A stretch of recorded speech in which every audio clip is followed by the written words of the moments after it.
Hi friends, good morning. Welcome to Varshith 937 daily vlogs అండి. Daily vlogs అండి. నేనైతే మొన్న అమ్మవారికి అయితే అభిషేకానికి అయితే పంచామృతాలు ఇచ్చాను. 2 కొబ్బరికాయలు, చీర, బ్లౌజు, పువ్వుల మాల, ఒక పూల మల్లెపూలది, ఒక లిల్లీ పూలది అయితే ఇచ్చానండి. పంచామృతాలు ఇచ్చాను, 2 టెంకాయలు కూడా ఇచ్చాను. అమ్మవారికి మనం ఓడిబియ్యం పోసేటప్పుడు మా ఇంటికి అమ్మవారి గుడికి ఒక ఇల్లు మాత్రమే అడ్డం ఉంటుందండి. అయితే నేను అమ్మవారికి ఏది అనుకున్నా అది నెరవేరుస్తుందండి. నేనైతే అమ్మవారికి ఓడిబియ్యం పోద్దామని మొక్కుకున్నాను.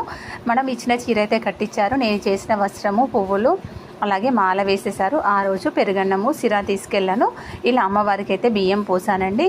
చాలా హ్యాపీగా అనిపిస్తుందండి. అమ్మవారికి ఓడిబియ్యం పోసే రోజు అయితే చాలా మంచి పండగ అనిపిస్తుంది. 5గురం కలిసి అయితే ఇలా ఓడిబియ్యం అయితే అమ్మవారికి పోసాను. నేను పెట్టిన చీర ఎలా ఉందో కూడా కమెంట్ చేయండి. ఎవ్రీ ఇయర్ కూడా మనం ఎవరం తెచ్చినా సరే అండి, సారీ ముందు ఇస్తే, అభిషేకానికి ఇచ్చినప్పుడు ఇస్తే అలా అమ్మవారికి అయితే కట్టిస్తారండి. పెద్ద పెద్ద ఆలయాల్లో మనం ఇచ్చిన చీరలు కడతారో కట్టారో తెలియదు, కాకపోతే ఇక్కడైతే మంచి కడతారు. ఇలా అయితే ఒడిబియ్యంకి 5 కిలోల 5 పిడికిళ్ళ బియ్యము, 5 కుడుకలు, 5 వక్కలు, 5 ఖజ్జరపళ్ళు, 5 పసుపు కొమ్ములు, 1 డజన్ బ్యాంగిల్స్, అలాగే అమ్మవారి చీరకి ఒక బ్లౌజ్ పీసు ఉంటుంది. మనం అలాగే ఇంకొకటి ఇవ్వాలి.